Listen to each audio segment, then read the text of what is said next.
Okay, on this holiday season, are you curious on what you should play or what you should do on your Nintendo Switch? Well, Nintendo knows what you should do, and it's downloading indie games. Wow!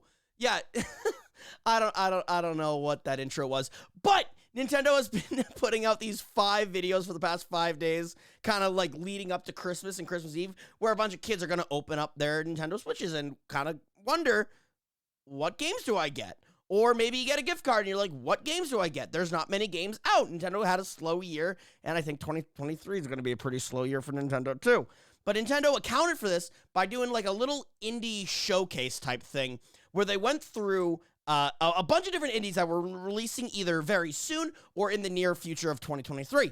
And I thought it was a really great feature, and I kind of wanted to just go through them with you guys and kind of show you the games that I really liked a lot. My top 5 from all the 5 days. So that they announced like 25 games, or maybe a little less than 25, somewhere in the 20s. I can't count. Don't expect me to count. Okay, look.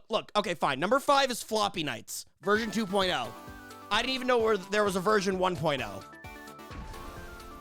But it has this dicey dungeon feel to me that I really like. It's a tactics RPG, and I love tactics RPGs. I'm really excited for Fire Emblem. I love these types of games. I love card games, like doing a card game mechanic like this. It's a lot of fun. I think it's really cool, and it looks really, really fun and really intuitive to get into. There's like card crafting, deck building, all in my wheelhouse, all up my alley. It looks really dope. 50 new cards, more like a million new cards, because I never played the first one. It's like boss battles that look sick. I love the whole art style. I love all of this game. All of it looks cool. All of it looks fun. I just really want to get into it. I don't know. Is that something that interests you guys? I don't know. Let me know in the comments below. Like, comment, and subscribe. Do that stuff. You know, I'm doing my due diligence as a YouTuber to try to grow the YouTube. Anyway, number 4 is a game that looks really, really odd, but really, really cool. People are kind of calling this game The Legend of Gekko Wind Waker. I've seen it referred to on Twitter as that. You're playing as a little gecko, you have a little boat, and you're sailing around like a little archipelago. And yeah, I like the vibe. I like the art style. It is very Zelda-esque, to me at least. But the caveat of it, you're not Link, you're a gecko. And you don't move, you don't use docks. You climb up walls, you eat bugs. But like at the same point, there's like all these little Zelda puzzles that you have to do, and these little like enemies that look like Zelda enemies. This looks amazing. This looks so great for anyone that likes the weird, quirky, like puzzle adventuring that like Zelda offers. So I think this game looks really incredible and really fun. I really like it. Looks like there's like shrines and stuff you're gonna have to do. Like, it looks great. The Gekko Gods. I'm excited for that game. That is one that I'm really excited for. It looks super different, super weird, but being a little gecko piloting a boat like he does, like that's adorable. That's so cute. I want to do that. That looks fun. For number 3, we have one that is my absolute favorite roguelikes of all time. It's Risk of Rain. If you don't know what Risk of Rain is a roguelike like action game, and you can do it completely multiplayer with like 4 other buddies, but that increases the difficulty and whatnot, or you can do it solo. But the game is so much fun to go through, finding different builds, finding the right items to look for, and just kind of dealing with the punches, changing the gameplay every single time. There's so many different players, so many different routes you could go, so many different levels you could get transported to. No run is going to feel like the same, and this animated cutscene just gets me so hyped to go back to the first game. This is a remake of the first game. They kind of finished the story in Risk of Rain 2, but I'm excited to go back with a remake of the first one, which was a completely 2D affair. Risk of Rain 2 was 3D, which is sick and a lot of fun, but I wouldn't mind going back to the 2D kind of Jimble jams of Risk of Rain 1. I think this will be really fun to play, and it's a great multiplayer game to play with your buddies. All right. This one I think is really cool. This one is going to be really dope. I hope you guys resonate with this one as much as I have. For my number 2, this game vibes so heavy with like early Pixar and Disney, and it looks like it's kind of going after the same kind of feel as the Plucky Squire is, that future like kind of Zelda, but it's not Zelda legally kind of game. It's called Tin Hearts, and it's my number 2 game, and I love it. Past basic training, and I'm now officially a Fusilier of the 8th Regiment.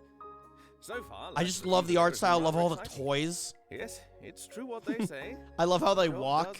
The jumping jacks, aw. But, oh, John, the places we get to march to. The exotic locations we get to visit. Of course, there are challenges aplenty on these expeditions. Luckily, they provide an array of tools, gadgets, and vehicles we can rely upon to push on with our journey. That is, if we don't perish along the way.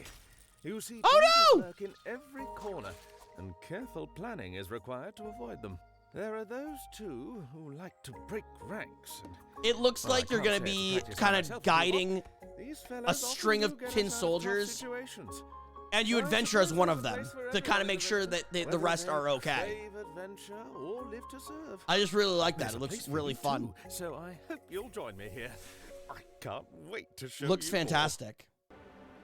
I've just loved all the games so far. There are so many other great games that I've haven't mentioned. Like this one is actually really cool. Sail Forth, your little guy on a boat fighting other pirates and little sea creatures. But no other game that they've announced, not Potion Craft, not Gekko Gods or the Captain or the Punchlin. Wait, what? Oh, I didn't even see this one. You're a penguin that punches?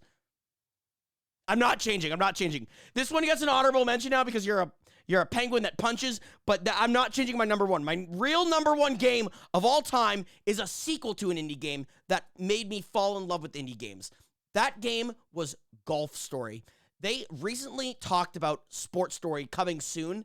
Well, oh my God. Watch this trailer, boys and girls. It is about to hit heavy. Sports Story showing a new era of sporting. New era of sporting, chat. Let's go. Woo! Fish! Knight! Prison guy! It looks fantastic. BMX, cricket, frog, tennis, baseball, fishing, jumping, volleyball, mini golf. It's got it all. It's got saying goodnight to Travis. It's got ended up on the wrong end of the line. It's got tanks and dinosaurs. It's got golf. It's got batting. It's got cutting down birdhouses. Sports Story has it all. Seeing this makes my heart swell with excitement. I was so excited to see a release date, and then we find out that it's available right now. That's incredible. That was like a Christmas gift to me. And oh my God, I got so happy and excited. It's downloading on my Nintendo Switch right now. Did any of these look good to you? Did I convince you to buy any indie games? I don't know. Did I not show your favorite indie game from the past 5 days? If I didn't, let me know in the comments below. Tell me on Discord. Tweet at me on Twitter. Do all the damn things. Guys, thank you so much for the incredible year that I've had on Twitch, YouTube, Twitter, whatever. I've loved it all, and I'm going to come back real hard in the next year.